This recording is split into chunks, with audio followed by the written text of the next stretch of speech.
Hey guys, it's Ivonbeton here, bringing you another video guide. I'm sort of having issues to read, so if I'm going a bit slower, just be patient.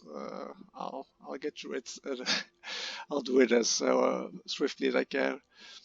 Um, this one is going to be a bit different than my previous build guides. I'm gonna put it into sections so it's more easy for people if they want to look at something specific.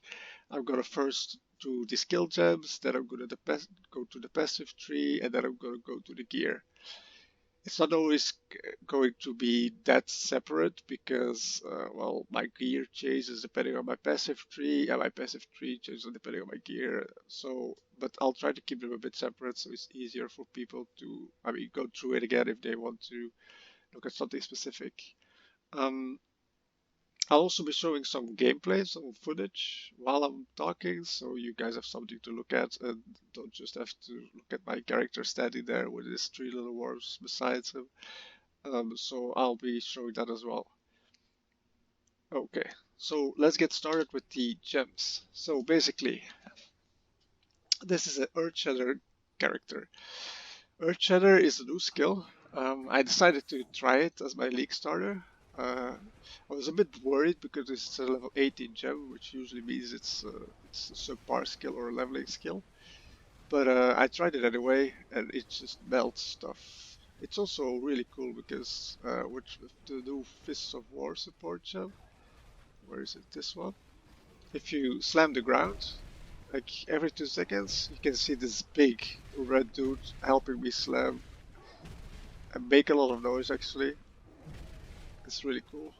Uh, the idea behind the build is that you use Earthshatter, 6 linked, to melee physical, pulverize, fortify, Fists of War, and brutality.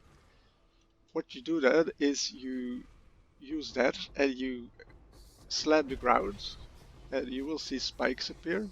The idea is then to use war cries. In my case, it's the seismic cry and the intimidating cry to explode them. So you hit the ground and you use them and they will explode, hitting everything in this area and doing quite a bit of damage. Both cries will do that, so this is seismic cry will do that and intimidating cry, they will both do that. Like the idea is also that using a war cry, your next attacks will be exerted. As you can see, well, it's a lot of text, but at the bottom it says exerted attacks deal 30% more damage per previous attack exerted by this war cry, and intimidating cry says exerted attacks deal double damage. So what that means if you use both cries, you can see the number here. You will have like 3 intimidating cry exerted attacks, so 3 times exerted attacks deal double damage, and 5 times exerted 5 attacks that will have 30 uh, increased area of effect per previous attack. So what that means is that you'll basically do a lot more damage if you use them, especially with Fists of War and if you crit. So that's the essence of this build, which I already went through the Earthshatter links. Of course, the cries you have to also link. You have to link them to second wind because then you can use them again. Uh, they have one more use and they have a bit of a cooldown recovery.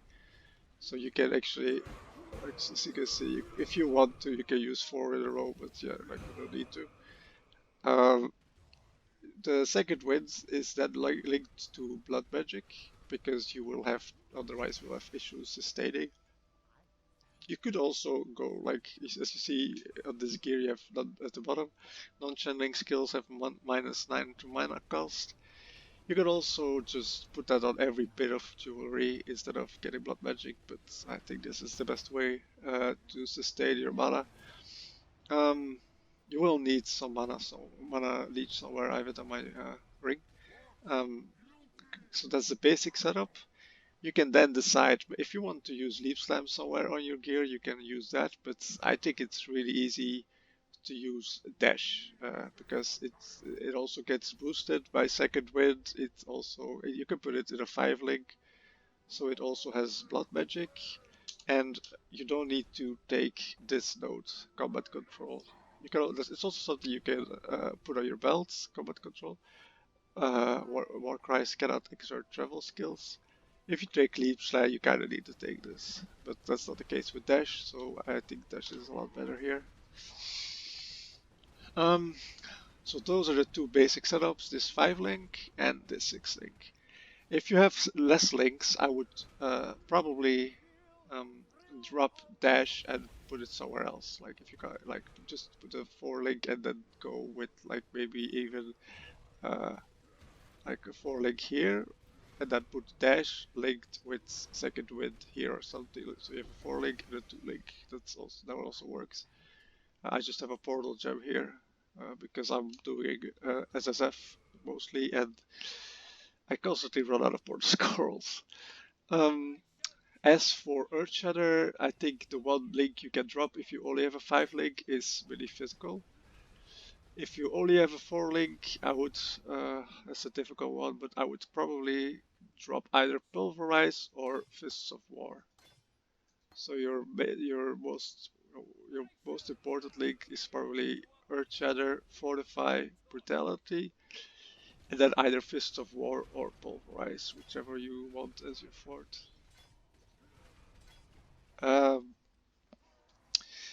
Okay, the rest of the gear I have to go a bit into specifics because what really boosts your damage is the curse called Vulnerability. Now this is the most efficient way to get it, by getting it on your ring, or maybe getting a Corruption on your gloves, which has the same thing, which curses enemies with Vulnerability. That's the most efficient way. But early on you won't have access to that. So what I play with before I have this ring is I use Curse on Hit, Store Brand, Vulnerability, and Cast when damage taken. Basically, just this has to stay at level 1. This doesn't matter. These other guys don't matter. Just Cast when damage taken and Store Brand have to stay at level 1. What that means is that if you hit if someone hits you, they will be cursed with vulnerability. It's not ideal, but it's better than not having vulnerability, and early on you can kind of save the slots because you won't be running all the auras I am running, and I actually have a portal gem open, so you have sockets left to use this setup before you get the ring. Okay, so if you don't have that yet, use this, but if you do, then this is the gem setup you should be using. Basically enlightened support, which supports your pride, your blood as sad, and dread banner. Then you have another enlightened support, which supports your maim, your ancestral war chief, and your flesh and stone. Does it actually matter, the ancestral war chief, having it in here? Doesn't actually matter. It's mostly for the maim and the flesh and stone that it's in there. And then the final link should be Blood Rage, Summon Ice Golem, Cast when damage taken, and Molten Shell, all max level. Now,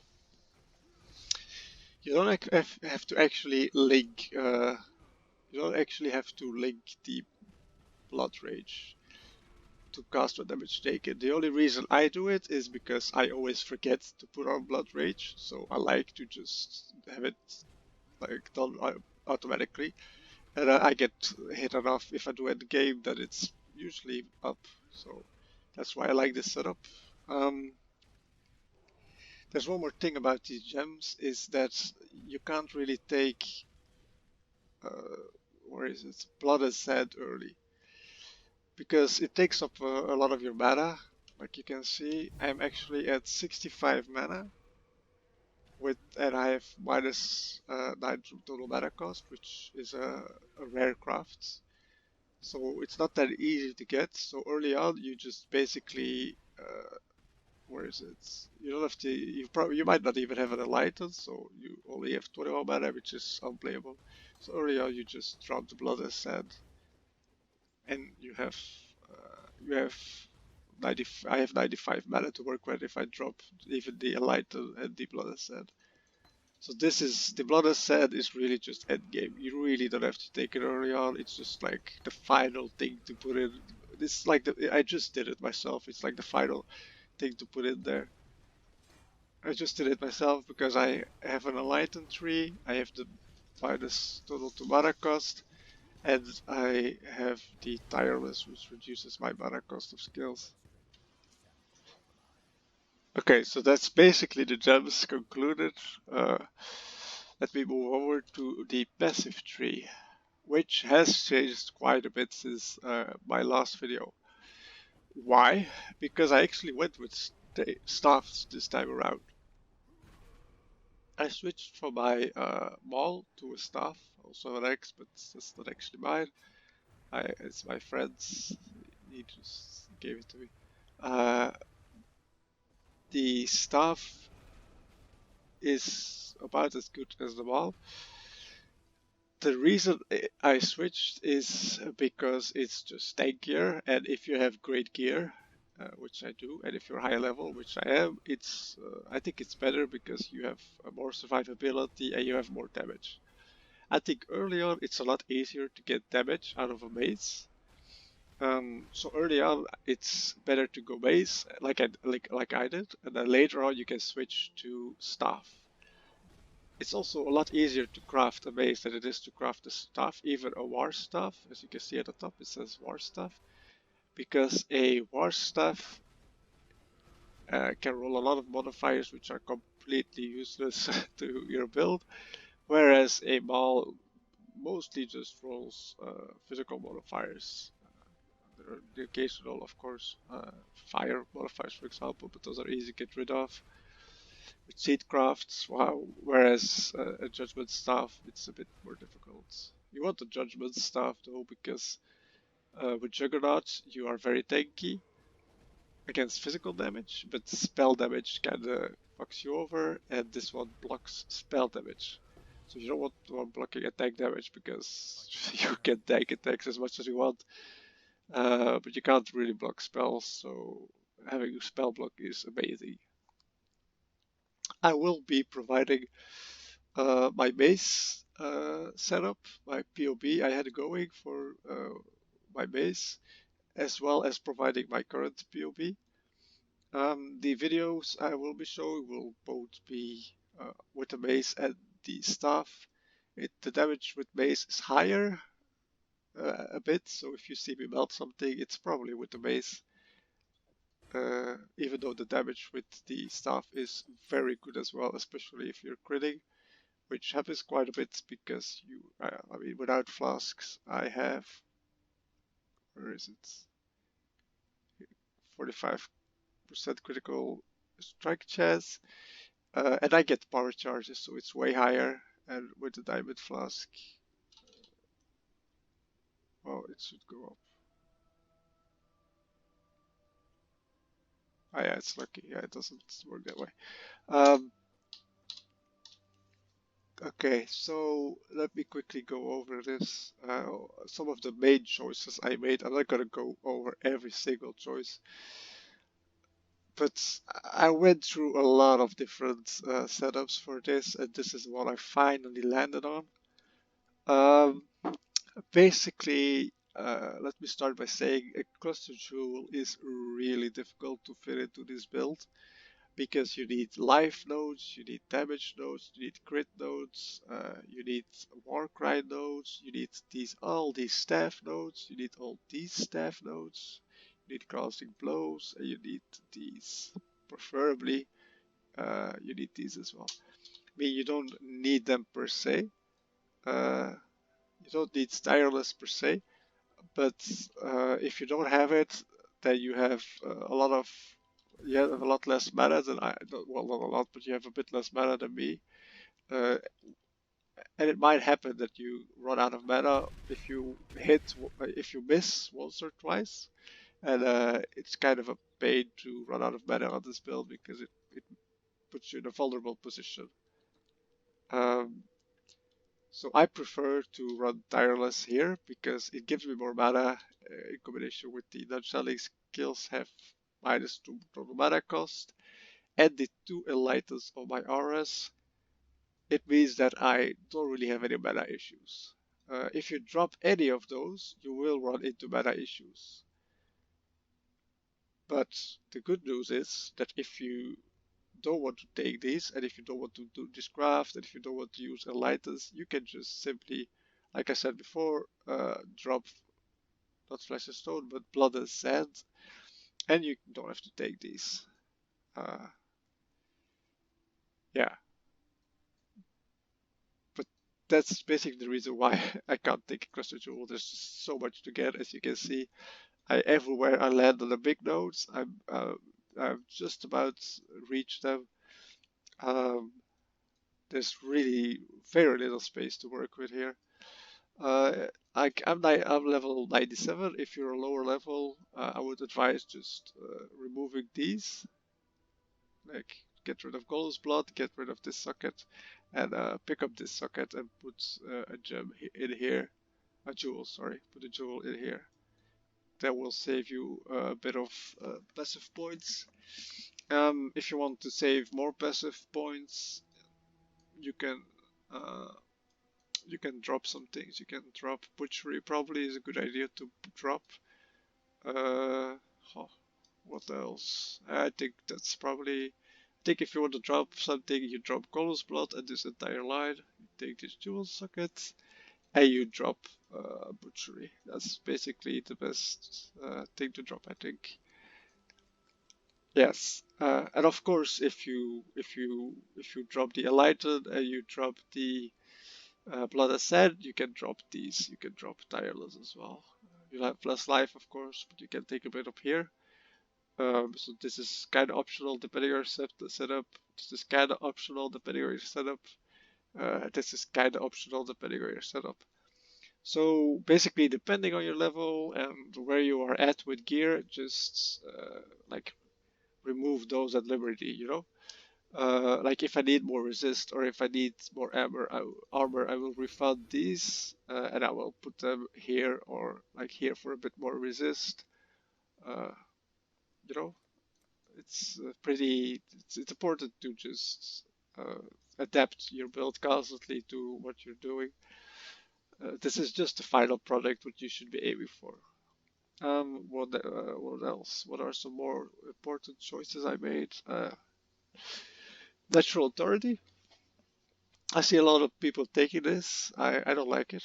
I don't think it does a lot. I think the recent POB proved that I was right because it kind of calculates somewhat now, and it doesn't do much. You don't need the debilitate enemies. You don't need that. As it's like only 1 second. It's really not that good for you. Yeah, it's not. You're super tanky. It's not good for Jug. Maybe it's useful on Berserker. I don't know. These are very important. I think this one is super important. Measure Fury. Ramparts very important.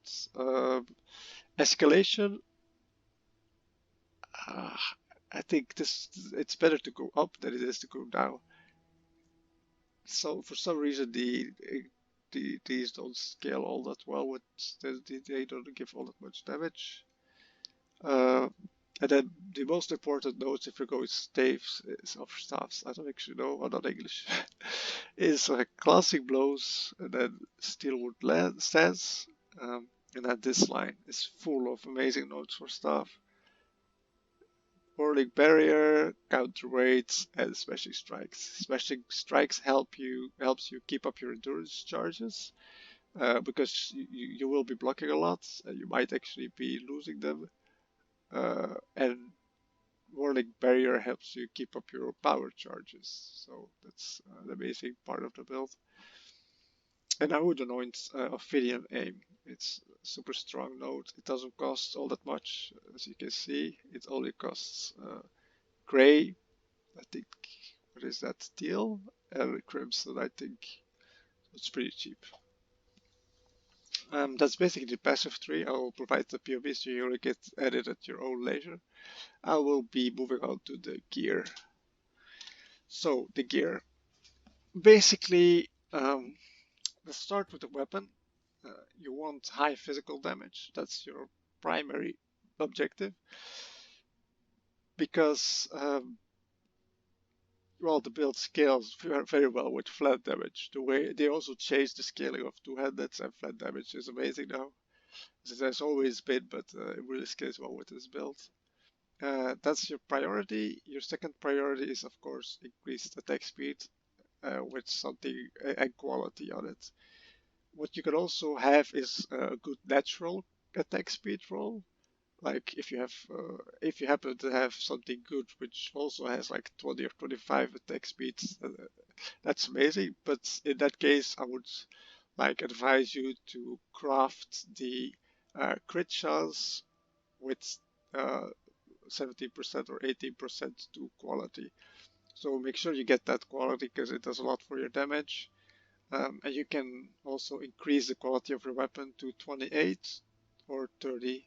30 is through the Beastcraft or through Perfect Fossils, and 28 is through Betrayal Encounters, which is probably the easiest way. I think mine is 28. I'm not sure. Yeah, it's 28. But this one was actually 30 through a Perfect Fossil, which I read out afterwards. So that's basically the weapon. For if you're going staff, make sure it's a judgment staff. If you're going mace, I prefer a Karubal. A Marohi or a Mahori Erki is actually a super good weapon because it's cheap. The only issue is that you have to 6-link it because it has pulverize on it, so you can't use a 6-link chest with a Mahori Erki. Okay, so the helm basically look for armor, life, and resist. Those three are the most important. Next, if you get a bit further, look for intelligence, or dexterity, like I have on this one. And if you get even further, you can get either an elder influenced helm, which has I'm not exactly sure, but it has some damage suffix on it, or a like I have a warlords with global critical strike multiplier, which is amazing for damage. The chest 6-linked astral plate is ideal. As you can see here, you want life, armor, and resist. Those are always the most important stats. After that, you can go crazy like I did.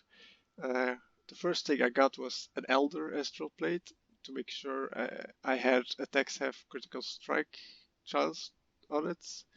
And then I used what's it called again? Yeah, an orb from Sirius to fuse it together with a Crusader item. So I could also get 50% chance to gain a power charge and critical strike, which is an amazing quality of life for this build. So this is like your best is not item, but before that, just make sure you get life, armor, and resist. The ring is super important. Like I said before, you want a Warlord ring so you can get curse enemies with level 8 vulnerability on hit. Like I think it's an Elder ring if you can get Warlord's mark on hit, or is it? I think it's Elder. Warlord's mark on hit is also decent, but this one is better, I think. Again, mostly resist, as you can see, life and some physical damage to attacks is great. Like the +1 to minimum frenzy charges is something I personally like a lot. Not everyone does, but it makes sure you have frenzy charges when you're doing a boss, which is an amazing damage boost in my opinion. And seeing as I need the damage the most when I'm bossing, it's actually pretty good in my opinion. The gloves. This one is very specific. I think this build really benefits from these gloves. I know most people are using spine gloves or something with damage on it or whatever for builds like these, but I really like these gloves. because they basically give you overleach, they give you a good amount of armor, they give you a good amount of, well, not a good, they give you some health, they give you increased attack speed and increased damage while leeching. And you can even get a good implicit, like I have, with increased global critical strike chance. I had these drop, I was very happy to use them, and I'm still using them. Because basically you're attacking, well, you're not attacking super slow, but especially with Maces, you're also not attacking fast. So if you don't have these and you hit something and you are leeching, and while you're running, you get hit again, you're not actually gaining any health back, you know? But if you have these gloves and you hit something, you're running, you get hits, you're full life, you get hits, you're actually still leeching because you have the overleech. So these are amazing with slow attacking skills, and I would advise you to get them as well. Um, my belt's pretty simple. A lot of, well, not that simple. But if you don't have a hunter's belt, just get life and a ton of resist. That's the most important part. Chaos resist is always nice to have if you can spare it. Once you get to end game, get something like me, get a hunter's belt, get increased maximum life on it, and then try to get physical augment seed them to get the overwhelm 12% physical damage reduction. That's like the end game goal regarding belts. The boots are pretty simple: life, armor, resists, and 35 movement speed. You don't need 35% movement speed, it's just nice to have. You can get along with 25 or 30 even. The reason why these are Crusader is because there's a suffix which helps your cooldown recovery, and which is amazing for your war cries. So you can do more war cries and you can do them faster. I just haven't been able to hit it. As you can see, I have at the bottom there 43 chance to avoid being shocked, which is also pretty nice, but I actually want the cooldown recovery. I've been trying to reroll it, but it's not really working. um, so this ring, I really like familiar rings. So if I could have like a warlord's ring with vulnerability on hit that was a familiar ring, I would be really happy, because I think they are very much underrated. It's 7% increased maximum life. That's like 1.5 passive points. I think that's way better than like a steel ring, which is some flat damage. It's also nice for some builds, but for this build, I think this one is amazing. Um, as you can see, just life again resists physical damage to attacks and plus 1 to minimum frenzy charges. But something very important here is that I have physical attack damage leached as mana. You need to get this somewhere on your gear. Ring is easy to get, weapon is easy to get.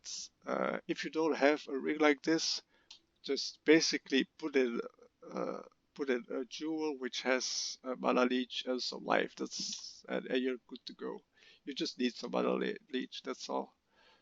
Um, and then finally, the amulets, as I said before, allocates Ophidium aim. That's probably the best one to go for. Make sure you get a lot of dexterity, because the higher your dexterity, the better your dash. And as you can see, a better dash actually increases your cooldown recovery speed and your travel distance, so you can actually dash further, which is, I mean, sometimes it gets you killed, but usually it actually helps. Um, so a lot of dexterity, flat fizz if you can get it, but that's not the most important part. The most important part is the life, the lightning resists, and the craft. You see there, non-channeling skills have -9 to total mana cost. As I said before, if you can't get that craft, just simply drop blood and sand and you should be good. You don't really need it. Just drop blood and sand and make sure you have blood magic linked to your cries, and you should have no mana problems.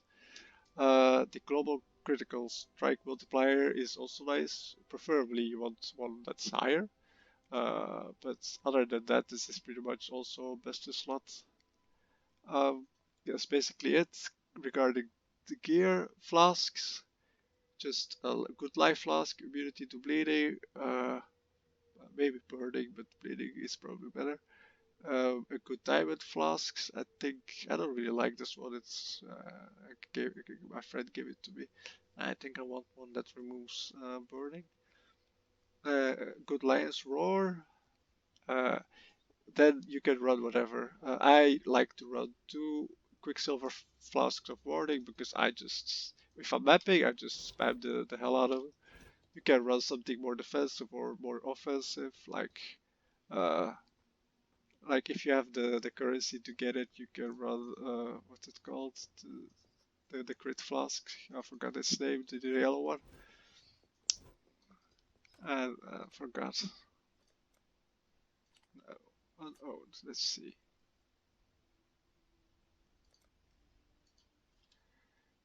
Distillate? The bottled fate. Yeah, that's it. You can run bottled fate instead of one of these if you want. Probably should give you a lot of damage.